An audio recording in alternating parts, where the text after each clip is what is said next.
everyone, good evening. This is Manay Gina Taylor's Vlog. At ayan, andito na naman tayo guys. Pero bago ang lahat, kung sino pang hindi nakasubscribe sa aking YouTube channel, please huwag kalimutang i-subscribe at pakiclick ang bell button down below para lagi kayong updated sa aking mga bagong videos na i-upload. So for today's video, pag-usapan natin at magbigay tayo ng reaksyon dahil nga si Sir Paul is nasa Oriental Mindoro at kinabahan ako ng slight kasi akala ko iniwan niya na ang Davao. But before anything else, panoorin natin guys.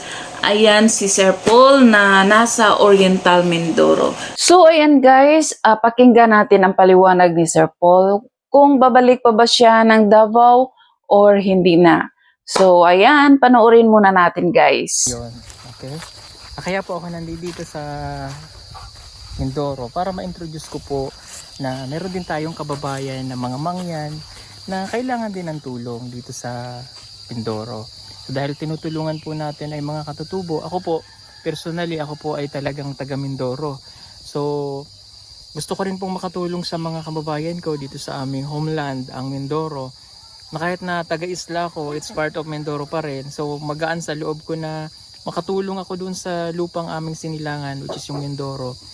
Kahit nandito ito sa Oriental, yung mga katutubong mangyan ay parte po ng lupang kinalakan namin ang Mindoro.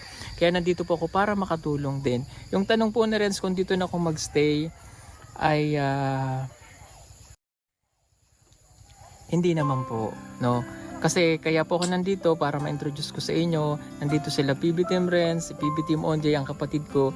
Sila po ang tutulong dito sa parte ng Mindanao, parte ng Mindoro na mga mangyan para po makatulong sila sa pamamagitan po ng team natin dito. Kasi nga meron tayong PB Team Mindoro, may PB Team Davao, kung saan po ako nandoon. Hindi natin pwedeng iwanan ang mga kapatid, mga sister niya doon sa Davao kasi sila ay part din natin.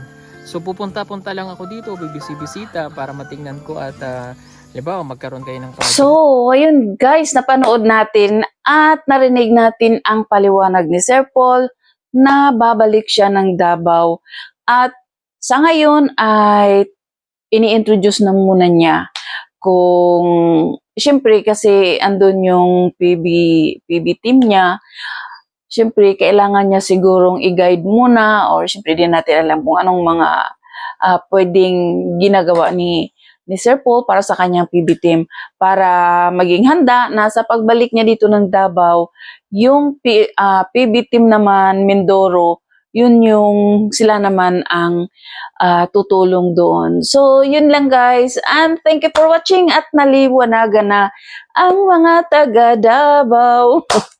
So guys, thank you for watching and have a nice day. God bless everyone. At sana marami pang sponsors all over the world na tutulong sa PB team kasi alam naman natin na worth it talaga silang tulungan at talagang napakasipag ni Sir Paul at ang PB team. So, yun lang guys. Ipagdasal natin na sana malayo sila sa kapahamakan habang sila ay nasa mga bundok na pumupunta sa mga katutubo. So, diba? So, yun lang guys. Thank you for watching. Bye! God bless everyone! Bye! Bye-bye!